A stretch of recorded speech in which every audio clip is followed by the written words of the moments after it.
I'm a 32-year-old woman, and the oldest child in a family where being a woman means nothing unless you're cleaning up after the men. I grew up in a small town where last names still get whispered with either respect or resentment. My father's name? Very much the former. He ran a general goods store on Main Street for over 30 years. It was the kind of place where old men played cards in the back room while kids bought candy up front.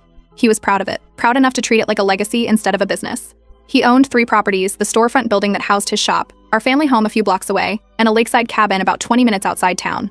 He liked to brag about that one the most, as if owning a cabin made him a king. I'm the firstborn. My brother Miles came along 2 years later, and from the moment he could walk, my dad treated him like the heir to a non-existent throne. I was just the backup help, the assistant, the girl. It wasn't like I gave them any reason to treat me like less. I wasn't wild, no drama. Straight A's, part-time work at the shop, always home before curfew. When I was 24, I had a full-time job and savings. I asked Dad if he'd consider letting me buy the store from him so he could retire. He laughed so hard I thought he might choke. "That's a man's job," he said. Like that ended the conversation. A year later, I watched him write a check for Miles' second round of college tuition. Miles had already failed out once. He blamed the professors, of course, said they didn't get him. Dad nodded along like that made sense. Meanwhile, when I applied for a small loan to buy a condo in the city and asked Dad to co-sign, he refused flat out. "Bad investment," he said. "You'll get married and move anyway." I didn't. I stayed in the city. Put myself through a business degree. Ended up managing properties for a commercial real estate firm. It was stable work and decent money, and I kept my head down. Then our mom died. It was sudden. A stroke.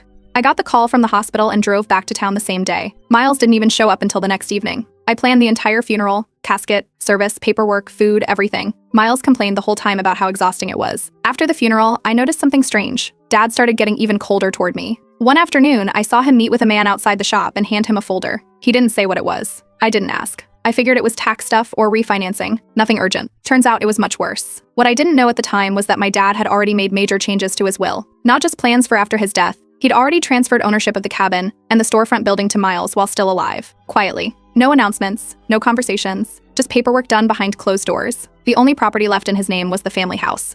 He didn't will it equally to us. He didn't even name me. The document said the house would go to whichever child assumed responsibility for elder care, meaning Miles, who moved in a month after Mom died and started using the guest room while I was still back in the city working. I didn't find any of this out until after Dad passed away 2 years later. I got a text from Miles that just said, "Dad's gone." I handled everything. No funeral notice. No request to come home. No contact from a lawyer. Just that. I drove down anyway and showed up at the house. Miles answered the door like I was a neighbor selling cookies. Said the lawyer already read the will and that everything's taken care of. I asked for a copy. He said I'd have to talk to the estate attorney. I did. She was hesitant, but legally obligated to send it. When I got the envelope a week later, I sat in my apartment and read it 3 times. My name wasn't in it. Not once. No mention of shared assets. No division. No acknowledgement. The storefront and cabin were no longer part of the estate. They were already under Miles' name. As for the house, the language was vague, but specific enough that I'd never have a claim. I pulled out a folder from my desk drawer where I'd kept old receipts.